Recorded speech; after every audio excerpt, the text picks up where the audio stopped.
회원 여러분 안녕하십니까. 방금 소개받은 최완규입니다. 이제 머지않아서 금년 한 해를 되돌아보고 정리하는 엑스를 맞이하게 됩니다. 근데 마치 아까 우리 김상수 부장께서 말씀하셨듯이 오늘 날씨가 정말 그야말로 최근의 남북관계를 그대로 반영하는 것 같습니다. 여러 가지로 우울한 일이 많지만 그 중에서도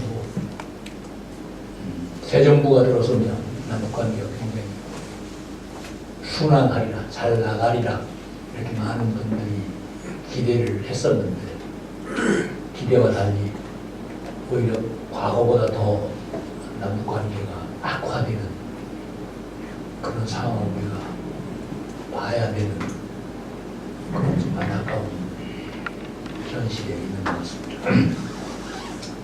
제가 아주 오래전에 기억도 가물가물합니다. 병실련 통일협회 정책위원장과 운영위원장을 맡은 적이 있었습니다. 그때만 해도 남북 화해 아카데미가 굉장히 성황을 이루던 시기였고, 그 이념적인 스펙트럼성에서 봐도 아주 정말 진정한 좌파라고 하실 수 있는 분들부터 다양한 그 생각과 견해를 가지신 오른쪽에서 왼쪽 다양한 분들이 적극적으로 이 통일협회에 참여를 해 주셨던 걸 제가 기억을 하고 있습니다. 그 제가 간접적으로 얘기를 많이 전해 듣긴 하고는 역시 통일협회의 위상이나 활동 영역도 남북관계 그대로 그 상황에 따라서 영향을 받아와야 되는 것 같습니다. 상당히 부침을 거듭하는 이런 그 경험을 해왔던 걸로 제가 알고 있습니다. 어쨌든 내년에는 남북관계가 제자리를 찾을 수 있도록 다 같이 한번 기대를 하면서 제가 평소에 고민해보던 몇 말씀 드리도록 하겠습니다. 평화체제의 구축 뭐 이런 거창한 제목인데 그거보다는 지금 남북관계와 관련해서 몇 가지 우리가 쟁점이 되는 그런 문제들에 대해서 아주 그 마이크로한 차원의 말씀보다는 원론적 수준의 성찰을 요구하는 이런 부분에 대해서 제가 그냥 그 고민의 일단을 여러분들께 말씀을 드리고 혹시 시간이 된다면 여러분들이 또 그동안 어떻게 고민해 오셨는지 여러분들의 고민도 한번 들어보고 같이 그 고민하고 토론하고 한번 해답을 모색해보는 이런 순서로 진행을 하도록 그렇게 하겠습니다. 우선 가장 기본적인 문제로 남북관계의 한쪽 그 상대방인 북한이라는 존재를 우리가 어떤 자세로 어떤 마음가짐으로 뭐 학문적으로 얘기하면 어떤 시각이나 패러다임으로 봐야만이 제대로 보일 수 있는가 문제에 대해서 많이 지금까지 제기하고 비판하고 문제를 드러내고 했었습니다. 아직도 이 부분이 제대로 정돈이 되어 있지 않은 것 같습니다. 굳이 이념적 그 어떤 층위를 우리가 얘기하지 않는다 하더라도 생각이 가장 각색이어서 저처럼 북한을 공부한 사람 입장에서 과연 우리 사회 구성원의 상당 부분들이 북한이라는 존재에 대해서 제대로 이해하고 있는가? 그런 생각을 지울 수가 없습니다. 제가 보기에는 상당수의 북한에 관련된 담론들이 거짓말이다. 이게 왼쪽에서 거짓말을 하든 뭐 오른쪽에서 거짓말을 하든 상당 부분이 거짓말을 하고 있다, 그런 생각을 합니다. 쿠바가 오랫동안 고립되고 제재 봉쇄를 당했었는데 요한 바오로 교황께서 역사적으로 쿠바를 방문한 적이 있었습니다. 그때 그 요한 바오로 교황께서 무슨 말씀을 하셨냐면, 세계가 먼저 쿠바한테 문을 열어야 된다. 그리고 쿠바도 세계에게 문을 열어야 된다. 이런 말씀을 하셨습니다. 쇼펜하우어라는 사람이 진리라는 것은 처음부터 진리가 아니다. 원래 진리라는 것은 처음에는 맹렬하게 조롱당한다. 누가 사실에 가까운, 진리에 가까운 얘기를 새롭게 하면 그냥 뭐 볼때같이 일어나서 맹렬하게 말도 안 되는 그런 개소리처럼 조롱의 대상이 되고 2단계에 가면 맹렬하게 그걸 반대한다고 합니다.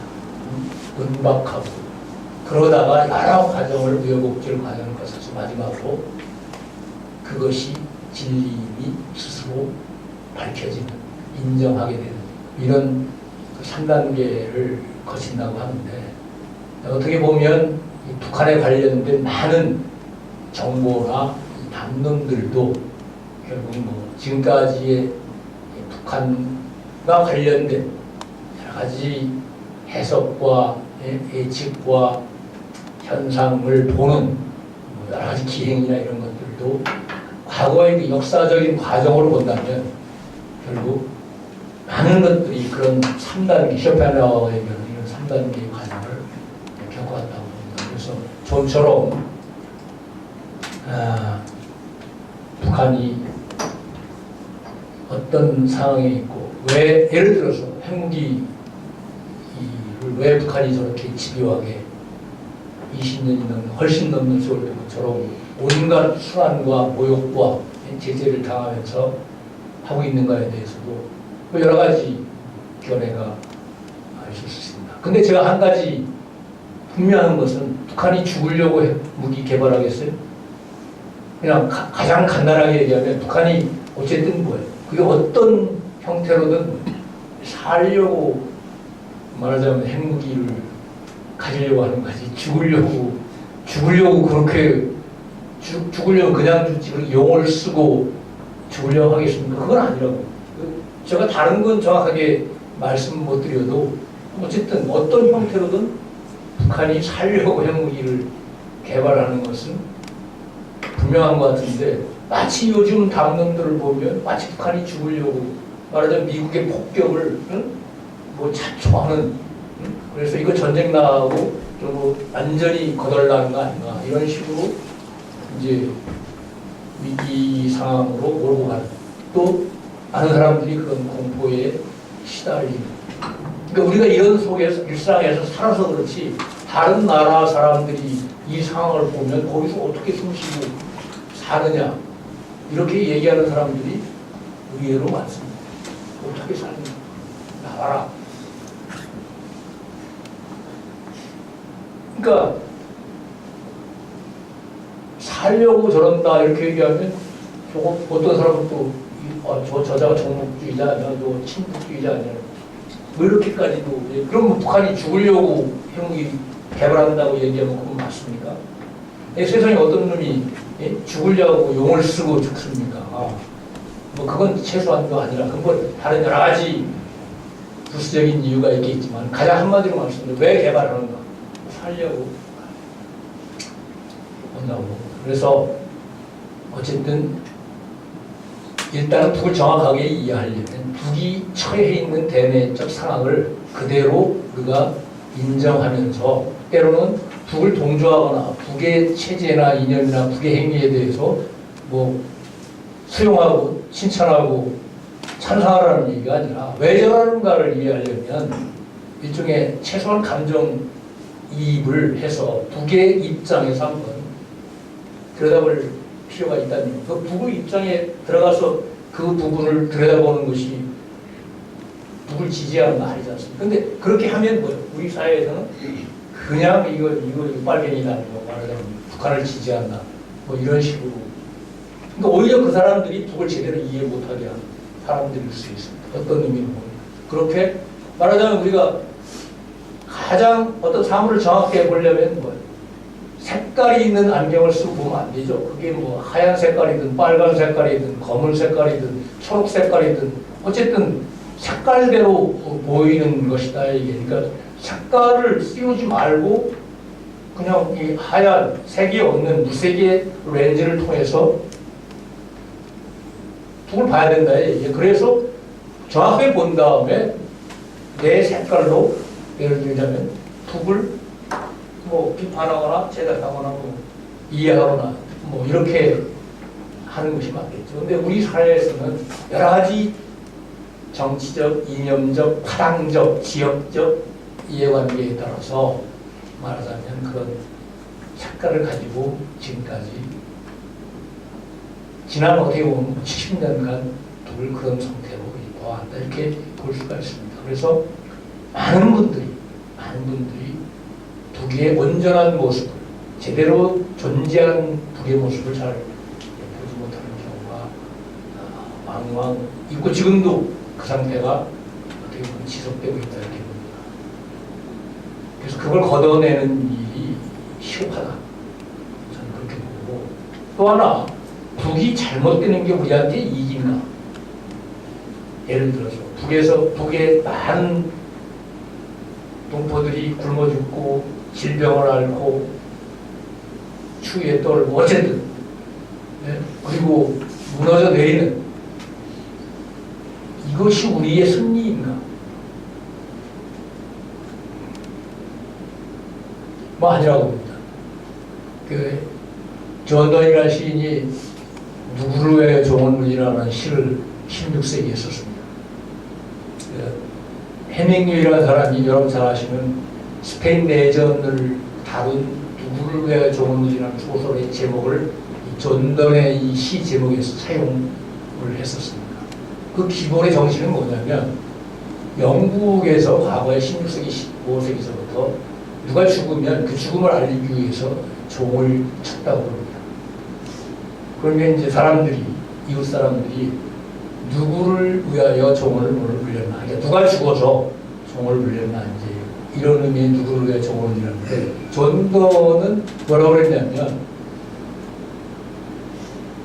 모든 개개인은 전체의 한 부분이기 때문에 어느 누구의 죽음도 나를 감소시킨다고 했습니다. 그러니까 누구를 위해서 종은 무진하지 마라. 그건 바로 너를 위해서 무진하니. 이런 얘기를 강조하려고 그 시를 쓴 겁니다. 다시 말씀드리면 어느 지구의 어느 부분이 모래 쓸려 나가도 그건 바로 지구의 전체 하나의 상실로 이어진다는 그런. 그러니까 어느 누구의 죽음도 마찬가지입니다. 나의 죽음으로 연결되는 것이다 이런 겁니다. 그러니까 그렇게 따진다면 우리 더군다나 같은 동포 북한의 소멸이라는 것이 어떻게 아픔이라는 것이 어떤 의미로 보면 그게 나의 소멸로 연결될 수도 있다는 얘기입니다. 그건 무슨 이념적으로 서로 정치적으로 경쟁해서 극복의 대상이라는 측면도 분명히 있지만, 그러니까 반드시 상대방의 그런 식으로 무너지는 것이 나의 이익으로, 나의 행복으로 이어지는 것만은 아니다라는 그런 때로는 그런 입장에서 북한 문제를 우리가 이해하고 다룰 필요가 있다는, 이게 무슨 진보 보수의 문제, 그런 그 얍삭한 그런 문제가 아니라고 봅니다. 지금 한국 사회에서는 워낙 진보 보수가 원래 교과서적으로 그런 의미의 말이 아닌데, 말하자면 꼭 북이라는 대상을 놓고 진보 보수를 마치 북을 좀 이해하면 진보고 북을 반대하면 보수인 것처럼 전혀 사실은 교과서적으로 얘기하면 말도 안 되는 소리입니다. 제가 그 정치학을 한 사람이라 그런 부분을 주로 많이 들여다본 사람 입장에서 정말 이는 얘기하고 그건 진보 보수의 문제가 아니다. 그래서 어쨌든 때로는 북한이 미친 듯한 행동을 하지 않습니까? 저거 돌았나? 왜 백성이 굶어 죽는데 쌀 생필품 안 사고 의약품 안 사고 저 핵무기 개발하고 자꾸 비행기, 대포, 탱크 사고 개발하고 두었습니다. 왜 그러는가에 대해서 우리가 한번 역지사지를 해봐야 된다고 했습니다. 한번 역지사지 해봅시다. 20년 넘었죠? 저런 데가. 그때 당시에 세계 사회주의 체제가 예를 들어서 완전히 승리하고 자본주의 체제, 자유민주주의 체제는 무너지고 북한은 미국과 일본과 수교하고 우리는 중국과 러시아하고 수교도 못하고 앉아있고 계속해서 우리한테 지리적 인도적으로 압력을 넣고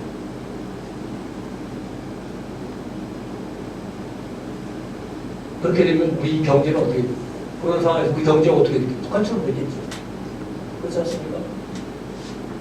그리고 호시탐탐 중국과 소련이 그런 공격적인 자세로 남쪽을 압박하면 우리가 살려면 뭐 어떻게 했겠습니까?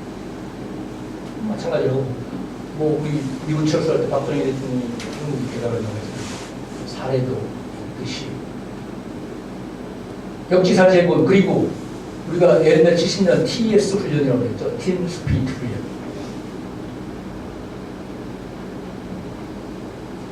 이거 할 때마다 뭐 이걸 어디까지나 뭐라 그럽니까? 지금도 마찬가지죠. 방어 훈련이다 이렇게 얘기하는 방어 훈련 맞습니다. 맞는다고. 그러나 상대방 입장에서 보면 한번 역지사지 해보세요. 중국 인민해방군과 러시아 군대가 휴전선 근방에서 대규모의 합동 기동 훈련을 하고 휴전선 부근에 소련 중국제 말하자면 고성능 전투기들이 뜨고 동해 서해에서 3개국이 합동 해상 기동 훈련을 하는 그러고 이건 어디까지나 방어 훈련이다 이렇게 얘기하면 뭐라고 그러겠어요? 아마 오금이 서려서 뭐 어디 보면 뭐 이렇게 좀 연고가 있는 사람은 뭐 다른 나라로 가볼까 이렇게 생각하는 사람도 꽤 있으리라고 봅니다. 70년대에 스테판 솔라즈라고 미 아태 태평양 소위원회 위원장이 평양을 일주일인가 방문한 적이 있습니다. 김일성과 세 차례 회담을 했습니다. 그리고 돌아와서 미 아태 소위원회 보고서를 냈습니다. 보고서의 이름이 컨란드럼 노스코리아 북한의 수수께끼라는 제목으로 부제가 다이얼로그 위드 김일성이라는 부제를 붙여서 보고서를 냈습니다.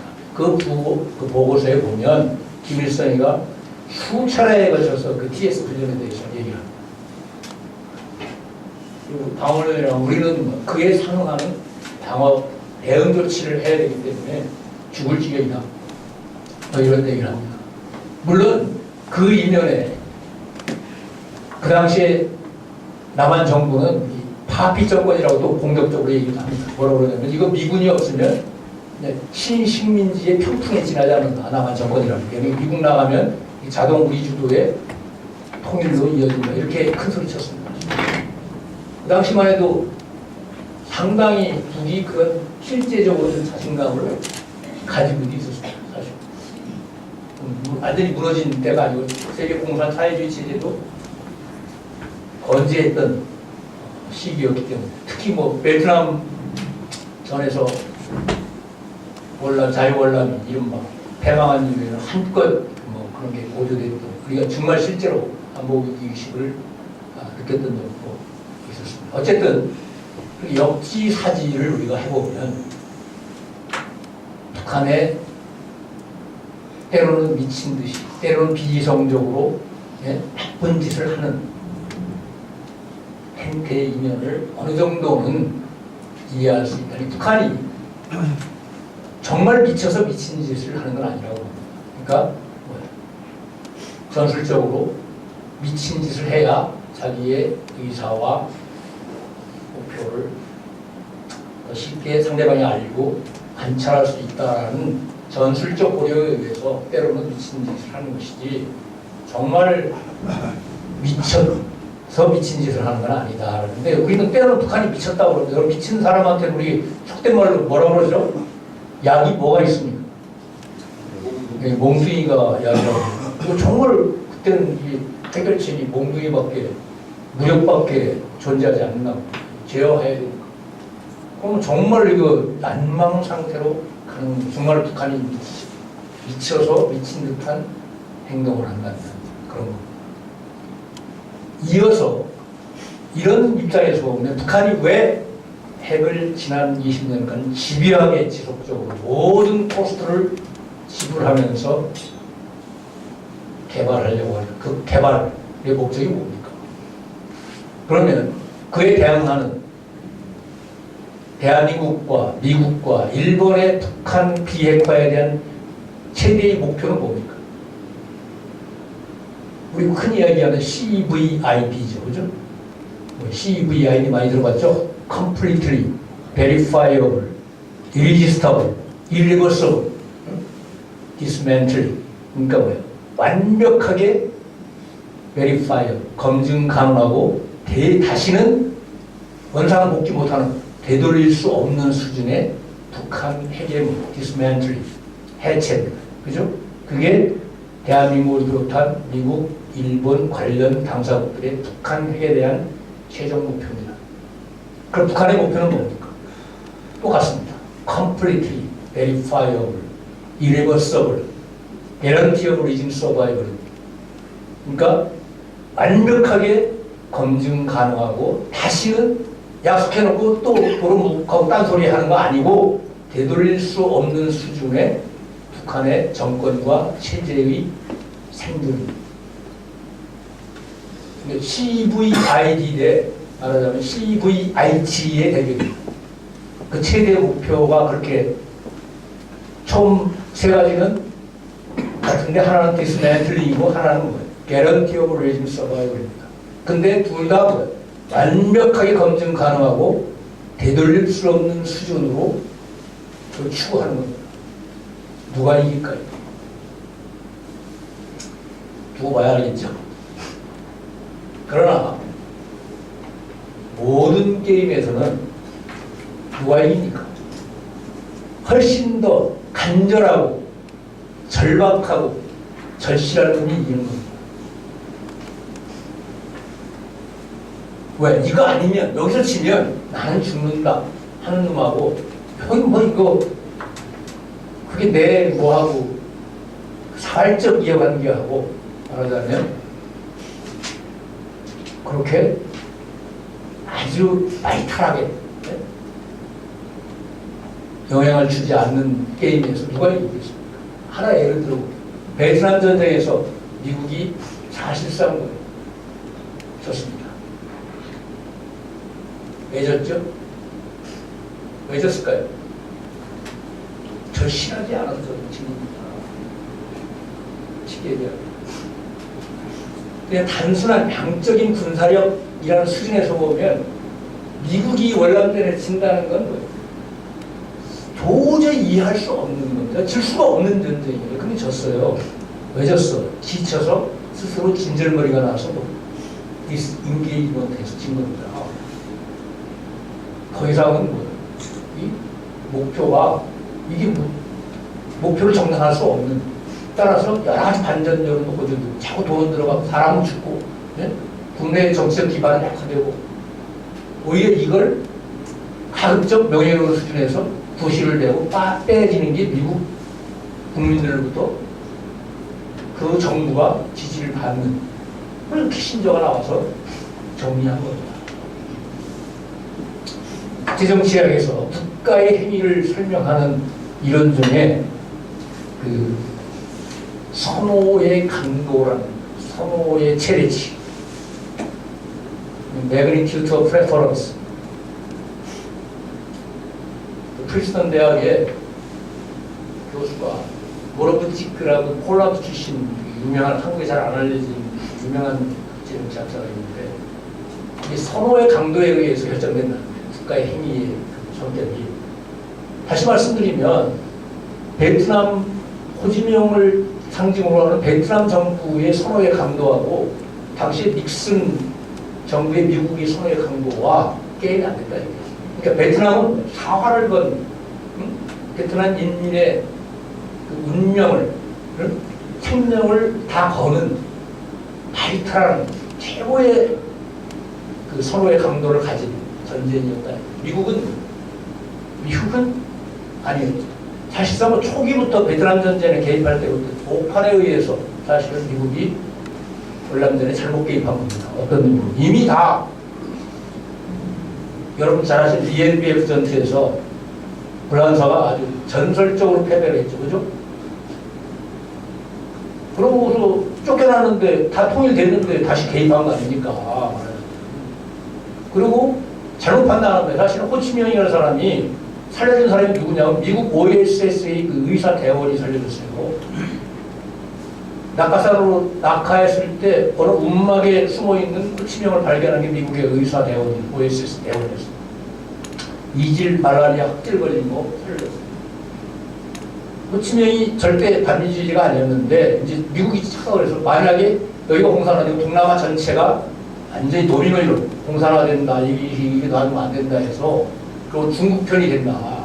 사실은 호지명은 중국 편이 아니었는데 그래서 그렇게 결국 개입을 해서 분단이 되고 결국은 진 거죠. 그렇게 많은 돈과 병력과 무기를 갖다 쏟아 부었는데 졌습니다. 우리도 일조했지 않습니까? 그죠? 근데 졌습니다. 왜 졌어요?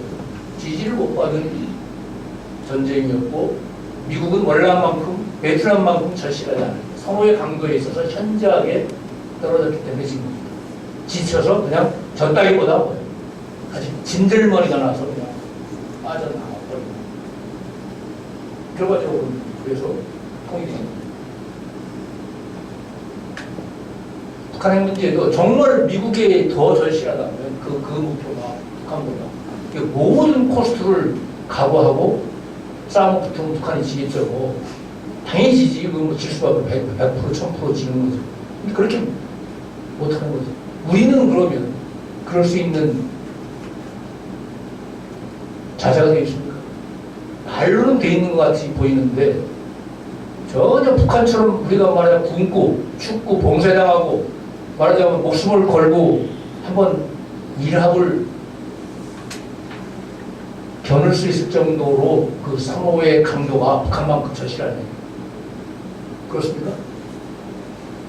그렇다고 얘기는 하는데 과연 거기에 코스트를 그만큼 지불할 사람이 누가 있겠는가 보면 저는 글쎄 지불할 사람도 있는데 소리 높여 애치는 사람일수록 제가 보기에는 아닐 가능성이 훨씬 더 많다는 건 제가 압니다. 목소리를 높여서 이거 완전히 목숨을 보고서 깨자 이렇게 얘기하는 사람이 과연 그런 상황이 왔을 때 그럴까? 과거의 역사로 보면 아닐 가능성이 좀 많다고. 저도 개인적으로 솔직히 저한테 물으면 싫습니다. 제 목숨을 담보해가면서 그렇게 거기에 제 모든 인생을 걸고 싶지 않습니다. 그렇지 않은 수준에서 해결하는 쪽에 저는 또 우선순위를 두고 싶지 목숨을 걸고 같이 북한만 같이 못 살가면 하는 그걸 각오하면서 다 깨져가면서 그 목표를 이루겠냐. 결국 그런 의미로 본다면 능력의 문제가 아니라 의지나 절실함의 수준에 있어서 북한의 CVIG 대 한국과 미국의 CVID의 싸움은 그런 측면이 있다. 따라서 어떻게든 그럼 이론적으로 보면 CVIG를 만들어주면 북한이 이런 상황을, 물론 그래도 핵을 포기할지 안 할지 모르겠지만, 그러면 어쨌든 뭐 다른 방식으로 그게 가능하다라고 한다면, 일단 이런 상황으로 보면 북한이 핵을 최소한 더 이상 강화시키거나 실험을 계속하거나 이러지 않을 수 있는 가능성은 높아진다고. 우리 혹자는 이게 그게 목표가 아니고 남한을 공산화시키기 위해서, 남한을 볼모로 잡기 위해서 실용적으로 계속하는 것이다, 이렇게 뭐 가정할 수 있고, 그렇게 생각하는 사람도 굉장히 많습니다. 그것도 뭐 그들 속에 들어가서 물어보거나 완전히 그 사람이 되보지 않았기 때문에 100% 아니다라고 얘기하기는 굉장히 곤란하다고 봅니다. 그러나 이것도 제가 그냥 이론상으로 논리적으로 보면 이런 겁니다. 남북한의 갈등과 대결의 본질은 군사대결이 저는 아니라고 봅니다. 만약 예형상으로는 그렇게 보일 뿐이지, 아주 베이식은 그 본질은 뭐냐면, 누가 더 이 한반도에 살고 있는 그 전 사회 구성원들의, 국민들의 진정한 지지를 받는 정통성이 더 있는 체제이고 정부이고 사회인가를 다투는 대결과 갈등이 본질입니다. 다만 그렇게 안 보이는 것은 북한이 거덜났기 때문에 그렇게 안 보일 겁니다. 국공 대결에서 장개석이 뭐 대통령한테 졌죠, 그죠? 왜 졌어요? 군사력이 모자라서 졌을까요? 아니지 않습니까? 정치전에서 진 겁니다. 그냥 한마디로 정치전에서 진 겁니다. 그럼 베트남, 아까 얘기한 베트남, 남베트남과 북베트남의 싸움에서 왜 남베트남이 졌습니까? 정치전에서 진 겁니다. 최종 형태는 무력으로 통일 점령당한 거지만, 그 기저에 그렇게 될 수밖에 없었던 건 정치전에서 졌기 때문에 그렇게 되는 겁니다. 그래서 남북한도 사실은 뭐 기본적인 대결의 본질은 정치전이라고 봅니다.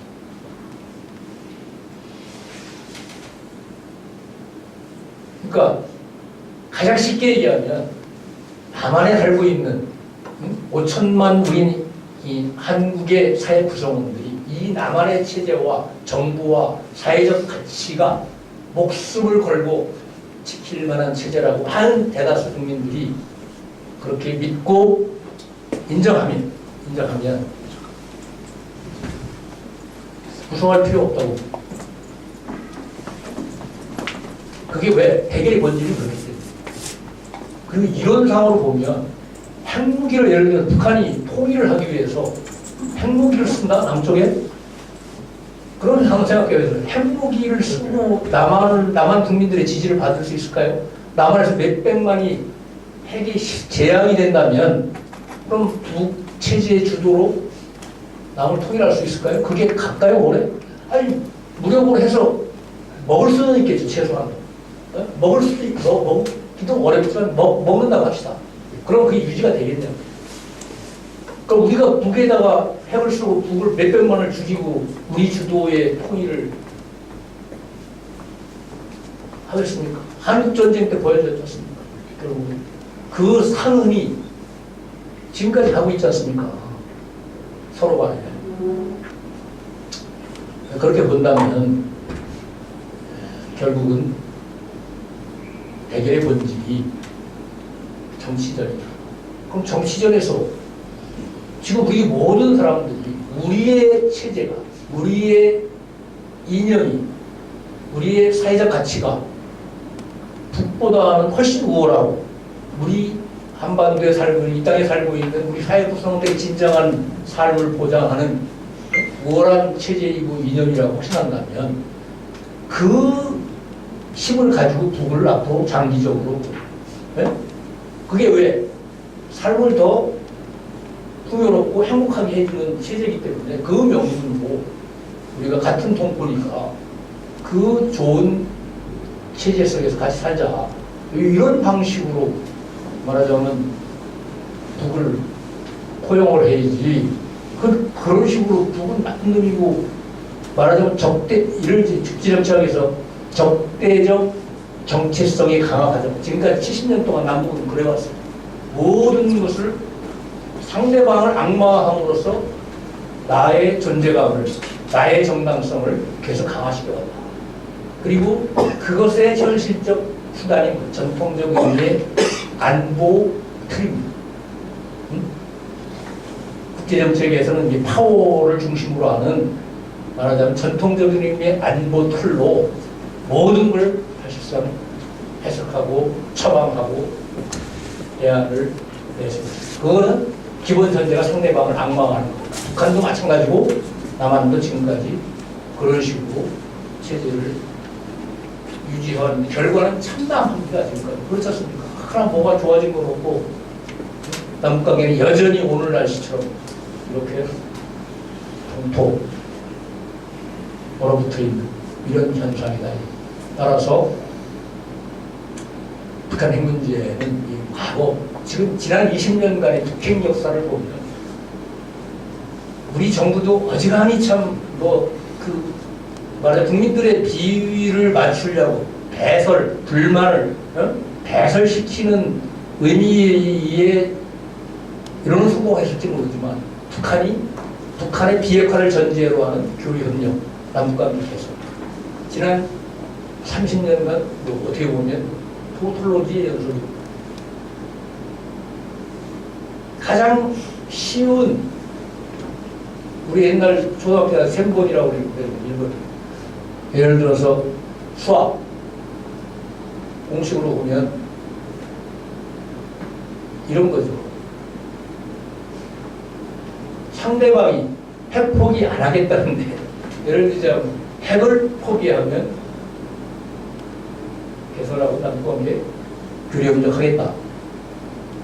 이러면 논리적 기결은 뭡니까? 하지 않겠다. 왜? 북한이 핵 포기 안 하니까.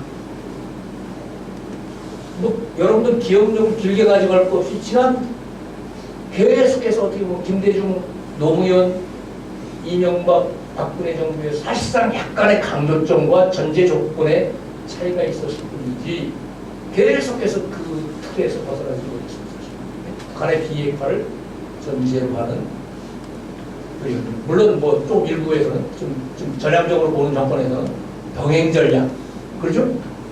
핵은 핵이고 비핵화는 비핵화 전략이고 비핵화 전략과 교류협력 사업을 동시에 추구하자는 이른바 병행 전략을 추구해왔습니다. 그것 따지고 보면 똑같은 논리의 틀에 있을 수 있는 것밖에 다름 아니다 이것입니다. 그 결과가, 역사적 결과가 무참하게도 뭐로 나왔어요? 북한 핵의 고도화, 미사일의 수준의 고도화. 그랬는데도 계속해서 지금도 이 새로 등장한 문재인 정부에서도 같은 맥락입니다. 전혀 달라진 게 없어요. 다만 14와 6.15를 계속 발전시키겠다. 이 정도가 전임 정부하고 다른 거지, 이 비핵화의 틀에서는 거의 한치도 달라진 게 없는데, 그건 국민의 정서를 충족시키고 만족시키고 불만을 이렇게 배설시키는 이런 효과는 있지만 북한 핵을 해결하는 측면에서는 굉장히 무책임한 레토릭이라고 하거든요. 그렇게 볼 수 있습니다. 아까 얘기한 대로 전혀 수단 등에서 계속해서 좌시하지 않겠다를 지금 30년 동안 들었습니다. 우리 정부는 북이 뭘 쏘거나 어떤 흔히 말하는 도발을 하면 좌시하지 않겠다. 그래서 제가 어디 가서 그랬어요. 좌시하지 않으면 그럼 서서 보나? 앉아서 보지 않으면 서서 보냐? 근데 좌시하지 않겠다고 계속 좌시했어요. 사실은 방법이 없으니까. 그랬으면 이제는 어쨌든 발상을 좀 바꿔야 되는 게 맞지 않나. 이런 상황으로 아까 말씀드린, 다시 들어가서 CVIG를 다른 식으로 충족시킬 수 있습니다.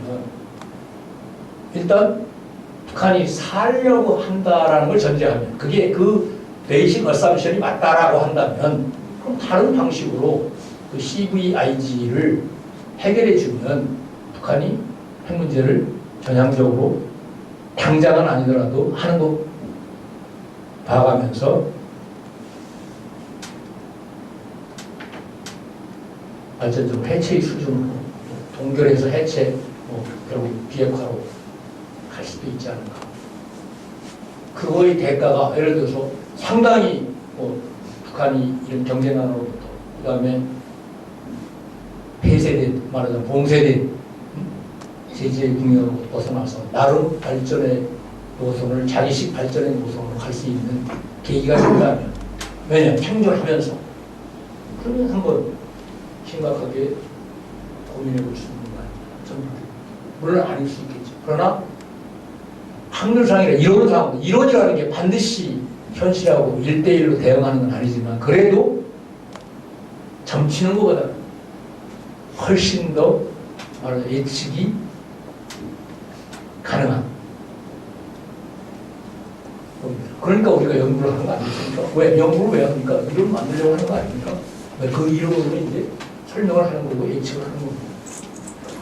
그렇게 본다면 결국 그런 수순으로 발상을 전환한 것이 맞다, 저는 그렇게. 그리고 왜 그렇게 북한에 대해서 자신감이 없습니까? 어떤 때는 난 정말 그걸 이해할 수가 없는데, 우리 사회의 그 이중적인 태도에 대해서. 어떤 때는 그냥 북이 아무것도 아닌 것처럼 막 그냥 발로 한번 탁 차면 그냥 바로 고목, 다 썩어 문드러진 고목처럼, 그냥 뿌리가 드러나는 고목처럼, 예? 완전히 없어지는 이런 존재로 이야기하다가, 미국이 없으면 마치 우리가 먹힐 것처럼 북한한테, 예? 예? 경기를 하고, 예? 이게 뭐냐, 이게 도대체. 이거 어떻게 설명해야 됩니까? 아무것도 아닌데, 어떤 때는 또 엄청나게 북을 무서워하는 이 이중적인 태도에 대해서 경험적으로 만족할 만한 대답을 내놓지 않고 있습니다.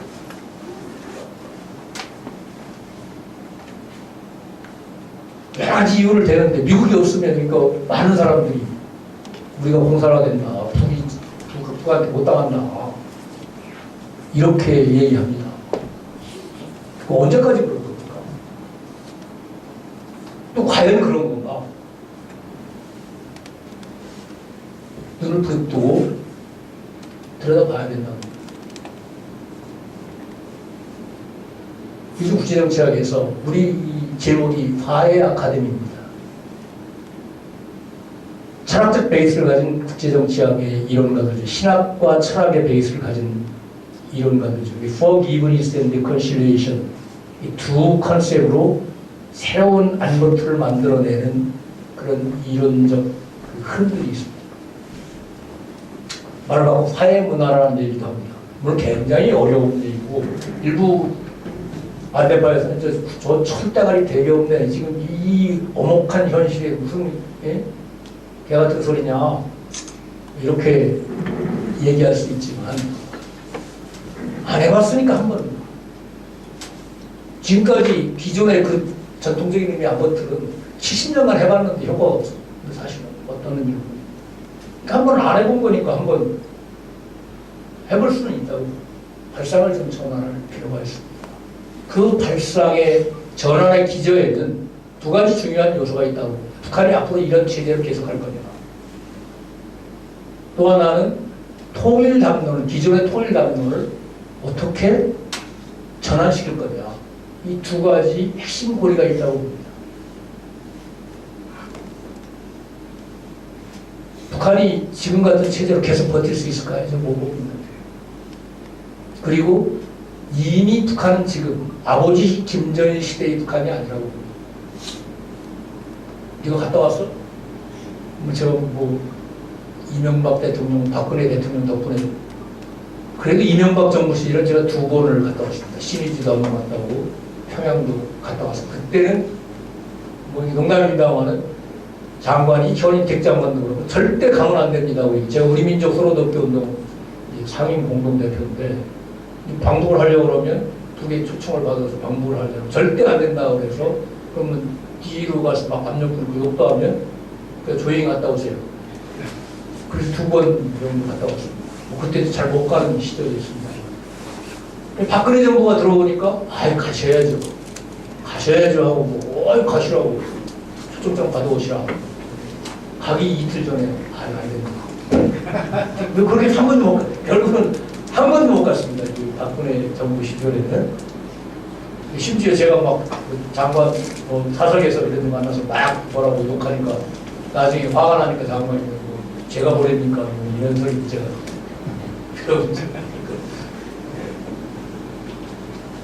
어쨌든 안 가봤으니까 네 눈깔로 뭐 제가 한번 15년 북한 식량난 시작돼서 막 아사자가 나온다고 할 때 뭐 루머로 200만이 죽었느니 뭐 얼마가 죽었느니 그런 소문이 날 때 제가 연해주를 간 적이 있습니다. 하바롭스크, 우스리스크 무슨 뭐 블라디보스토크 이쪽 더 시골도 가봐서 그때 북을 몇 번 갔다 왔는데 고려인 할아버지한테 한번 여쭤봤더니 그분이 내 눈깔을 보기 전에 뭐라고 얘기하셨어요. 저도 최근에 북한을 제 눈깔을 본 적이 없기 때문에 뭐라고 말씀드리기는 곤란하지만 그래도 들려오는 특히 국제기구나 NGO, 국제 NGO의 관계자들이 비교적 우리보다는 훨씬 자유롭게 북한 전역을 돌아다니는 사람들이 지금도 있습니다. WFP나 FAO, WHO, 국제적 집사가 이런 사람들이 갔다 오고 최근에도 뭐 WFP의 자문관으로 그 사람은 과거에도 지난 10년간 북을 뭐 수십 차례 그 다음에 몇 년씩 장기 체류 경험이 있는 분이 최근에 6주 동안 북한을 방문하고 돌아온 얘기 들어보고 상당히 어쨌든 변화가 있고 상당히 달라진 것 중에 작년과 또 달라진 게 관료들의 태도가 완전히 달라졌더라. 굉장히 자기도 왜 이렇게 갑자기 공손하고 네? 그 다음에 위압적이지 않고 굉장히 겸손하게 이렇게 친절하고 이렇게 설명을 하고 그러더라고요. 그래서 그 이유가 뭔지 왜 달라졌는지 자기도 아직 이유는 파악 못 했는데 어쨌든 여러 부분에서 어쨌든 대형성 상당한 변화가 있는 것 같다.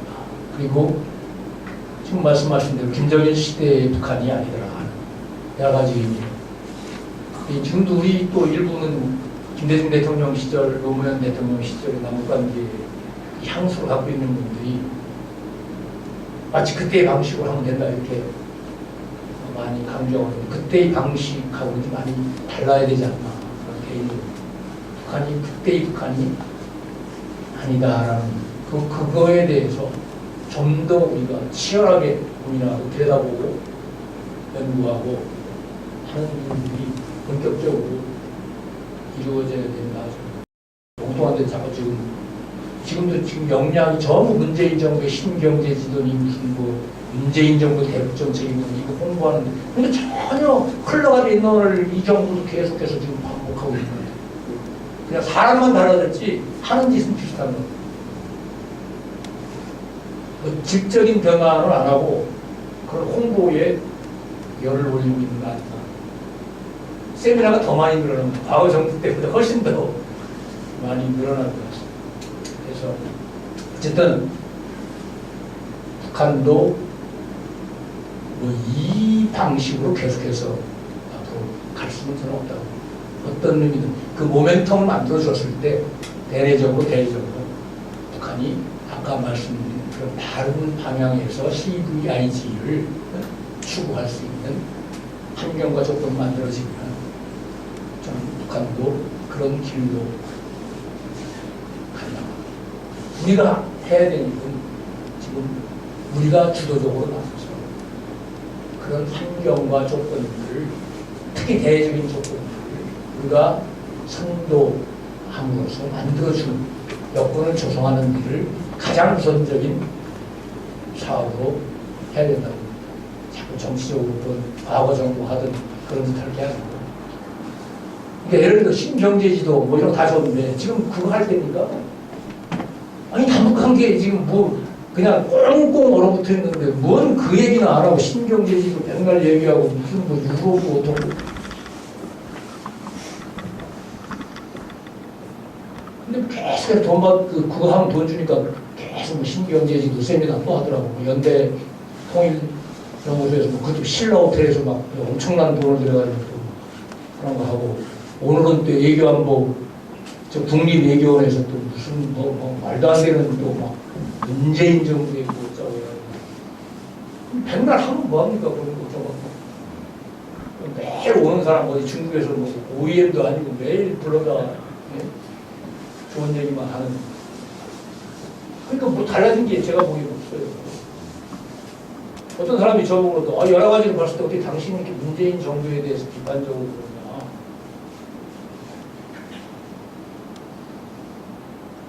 그러는데, 아니, 잘하면 제가 비판적으로 하는 거지. 그래서 그런 점에서 상당히 지금 잘못 단출, 달고, 꿰고 있지 않느냐 싶은데, 그 베를린 선언을 보고 저는 정말 개인적으로 엄청 실망했습니다. 북에서 14일 후에 노동신문 문평을 통해서 베를린 선언을 문재인 대통령의 이른바 신베를린, 제가 보기엔 구베를린 선언을 만들었다고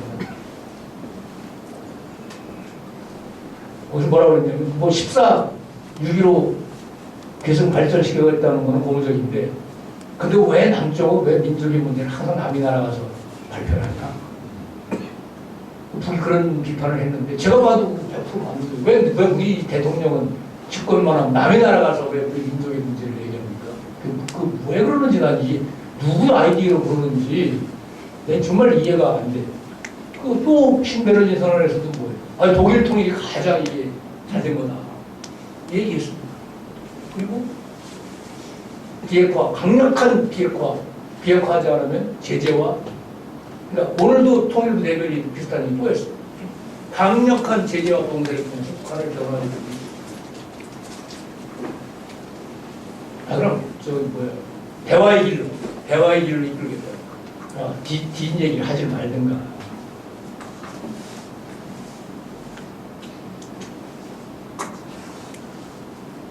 어쨌든 근본적인 전환을 하면 북한이 그런 길로 갈 것이고, 북한이 그런 변화의 길로 가서 상당 부분 우리와 생각과 이념이나 체제나 방식이 비슷해져야 서로 간에 말하자면 함께할 수 있는 영역이 권력 영역에서 생기고, 경제 영역에서 생기고, 문화 영역에서 생기고, 사회 영역에서도 생기는 거라고. 그 전에는 일부 경제적으로 서로 이득이 되는 뭐 그런 경우에 제한적으로 협력을 하고 신뢰를 회복하는 것이지, 근본적으로는 서로 아까 얘기한 정치 대결을 하는 겁니다. 누가 더 지지를 받고 우월한 체제에 있나, 이 싸움을 하는 겁니다. 한 놈이 죽어야 되는 겁니다. 말하자면. 네? 왜? 전혀 다른 가치를 상대방한테 임포스하려고 하는 경쟁을 하기 때문에 그렇습니다.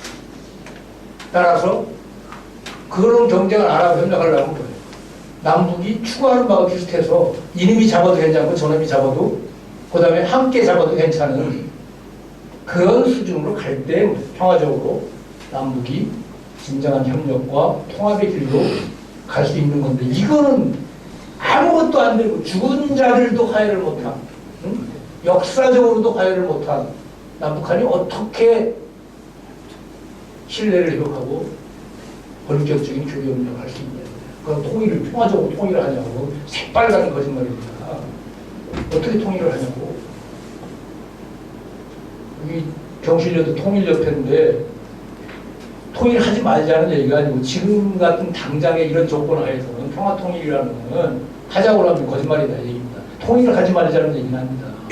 네? 그런 환경들을 하나하나 긴 호흡으로 만들어 갔을 때 현실성을 담보할 수 있는 얘기다 이 말씀입니다. 제가 절대 통일하지 말자는 의미로 말씀드리는 거예요. 지금 당장 우리가 원 네이션, 원 시스템, 원 거버먼트의 단일 국가, 단일 국민, 이른바 유럽에서 얘기하는 단일 국민 국가 방식의 통일이라는 것은 희망이다. To dream of impossible. 그걸 솔직하게 인정하는 바탕에서 우리가 통일담론을 얘기해. 그런 의미에서 통일담론의 일대 전환이 필요하다. 지금 같은 경우는 어쨌든 서로 간에 자기 주도로 통일하려고 하는 거 아닙니까? 근데 어떻게 상대방이 있는 게임에서 평화적으로 통일을 합니까? 세상에. 북한하고 해서 주민과 정권을 분리시키고 북한 정권을 망하게. 북한 지금 정권이 망하면 그 다음 놈이 다른 놈이 또 들어오는 거야. 무슨, 그게 우리 주도의 통일이 우리가 뭐 했다고. 북을 위해서 우리가 뭐 했는데 어떻게 우리가 먹냐고 그거를 했어? 북을 위해서? 북이 우리 품으로 기어들어올 만큼 우리가 북한테 잘했냐고. 그럼 뭐 안 되면 무역으로 해야 되는데 무역으로 가능합니까 지금? 그런 얘기를 하는 사람들이 난 정말 무섭다. 신화다. 지금 현재 그런 단일국가 방식의 통일담론은 제가 보기엔 신화라고 봅니다. 따라서 그런 걸 솔직하게 인정하고 아까 모두의 말씀 이런 긴 호흡의 한국관계 개선의 길을 고민해봐야 돼요. 그러려면 좀 많은 분들이 각성을 하셔야 되고 위정자들이나 언론들이 학자들이 특히 학자들이 제일 나쁜 놈입니다. 말도 안 되는 그냥 정권이 바뀔 때마다 있는 나팔순으로 내가지고 사기치고 말이야.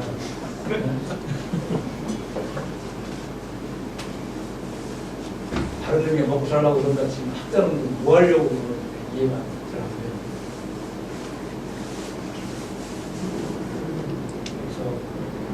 그런 의미로 솔직해지면 길이 있다. 그래서 좀 새로운 고민과 새로운 꿈을 통해서 기왕에 있는 안보담론이나 통일담론의 일대 혁신을 전제하지 않으면 계속 동일한 우를 범한다. 정말 보니까 제가 정년퇴임 기념 강연에서 그런 얘기 했습니다만 다른 사람들이 100년 떠들어봐야 아무 소용없습니다. 대통령이 똘똘해야 되지. 대통령이 비전과 민족 문제에 대한 비전과 철학이 있고 그 철학이 현실인 것처럼 말하자면 그 사회 구성원들을 설득하고 끌어갈 수 있고 모빌라이즈해서 힘을 만들 모멘텀을 만들어갈 수 있는 정치적 역량이 있어야 된다는 겁니다.